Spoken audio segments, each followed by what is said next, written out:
Hey you guys, who is ready for springtime nail art? I am so freaking ready for spring nail art and spring weather. Please, Lord, bring it on.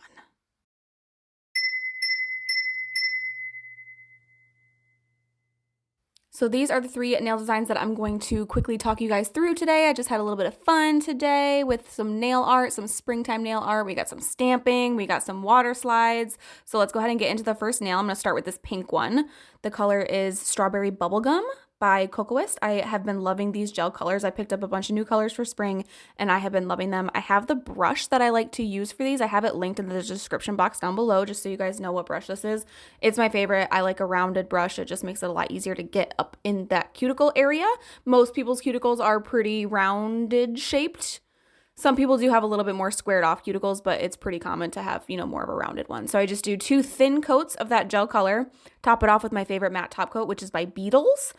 And then I will go ahead and go into the stamping. So this plate right here is a adorable, stinking smiley face plate from Maniology. I do have a code with Maniology. It's JL10 right there on the screen, and it's also in the description box. Anything on Maniology, you can get 10% off if you use my code. That is a commission code. So if you do use it, please know that I am very, very grateful to you. I am so excited to have this code and offer it to you guys. Just so you guys know though, this video is not sponsored. They didn't ask me to make this video or anything like that, but I do have the code to save you guys some cash and make a little extra money myself. So if you use it, thank you so much. So when it comes to stamping, my biggest tip that I can give you is to apply the polish on the stamping plate. You're gonna scrape it quickly. You're gonna roll it onto your stamper quickly, but then when you stamp it onto the nail, you're gonna do that slowly. And as you pull the stamp up, make sure that the polish is actually staying down on the nail. Because if you just pull it up too fast, that polish, it gets almost kind of like stringy, like it's almost already dry, and it will come up with the stamper. So just make sure you're doing this part very slowly. Practice makes perfect when it comes to stamping. And even then it's not perfect. I really actually struggled with this one. It was giving me a really hard time. So just play with it and we'll move on to the second nail. This one is adorable. Another Maniology stamping plate. I absolutely love this bows and ribbons stamping plate. It's super, super cute. So we're going to go for a lavender lilac-y vibe. For this one, it's E22 by Cocoist. Again, very thin layers. That is the key. I learned that the hard way. You can't apply these too thick. They will cure crazy. So make sure you're doing really, really thin coats. I do 2 curing in between, of course. Again, I will top that off with my Beetles matte top coat. I just prefer stamping on top of a matte top coat, and that also makes it easier to clean up if you mess up with your stamping, which you probably will, especially in the beginning. So for my stamping polish this time, I'm using Literary Classic by Maniology. It's such a pretty gray toned purpley color. I absolutely love it. And then I'm going to go for one of these kind of full nail designs. It reminds me of Cinderella for some reason, like when she's making her dress with all of her animals and stuff. That's the vibe I get from this particular stamp on this plate. One other thing I want to mention, some of the stuff that I'm using by Maniology in this video, some of it was sent to me as PR and some of it was not. I purchased some of these by myself and some of it was sent to me. So just so you know. Again, I'm going to apply the polish on the plate, scrape it really, really quick, roll it really, really quick, and then stamp it very, very slow. And I thought maybe this one might be kind of cute as a matte top coat. So I did do it matte. I think I might like it better glossy. I don't know. You guys let me know. What would you have done?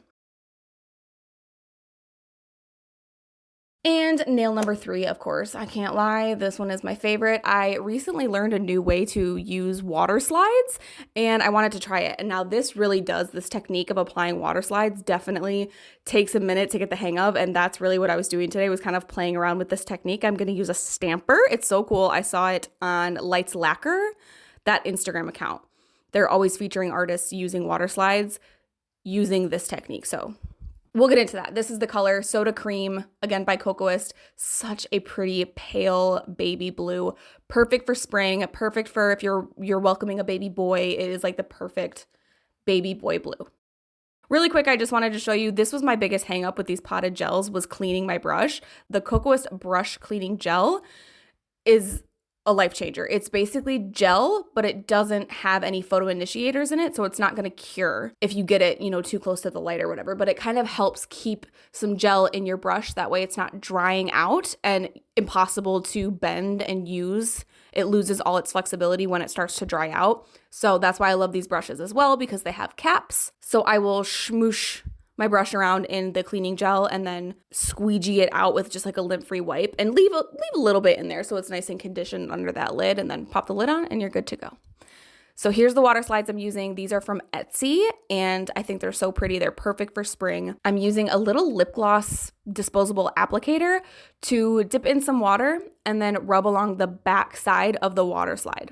Then I'm going to use my stamper once it's really saturated. That is the key. Whenever I've had trouble with it, it's basically not been wet enough. And I left in a time or two where it wasn't wet enough and I was not picking up on my stamper because it really does take some finesse. It can be a little bit finicky. So I'm just wetting the paper side, the underside of the slide, water slide, transfer paper, whatever. I'm going to wet that underside and then I'm going to use my stamper to pick it up on top. And I'm doing less of a rolling motion like I do with stamping and a little bit more of like a just pressing it down.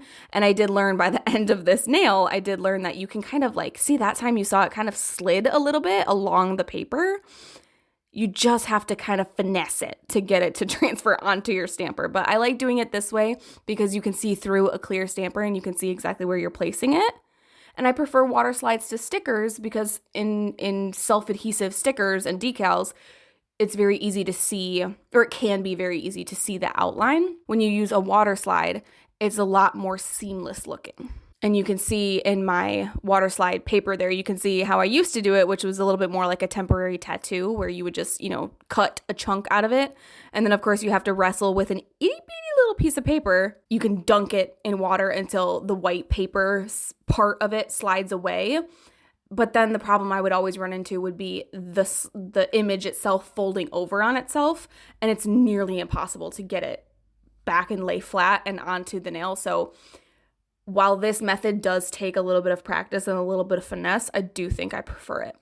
See, this time you saw, I don't know if you guys saw, I picked up one I didn't mean to, and I didn't even notice until afterwards. So there is one that I got wet enough on the backside, I guess, to pick up without me even realizing it. So sometimes you have to fight with it, and then sometimes it does it for you. So I decided to pop that one on the nail as well and just kind of play around with it. That's my favorite part of it being clear. It's kind of easy to map out where you think it's going to look best before you actually have to commit to placing it down. Just going to top that one off with my D&D glossy top coat and cure that for 60 seconds. And this one is all good to go. Nice pale blue, cool toned florals, perfect for spring, perfect for early spring because it's not too summery. This is like classic pastel. So let me know which one's your favorite.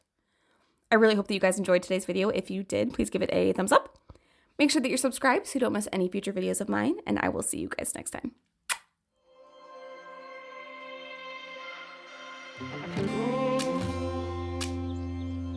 I'm so cold. Yeah, man.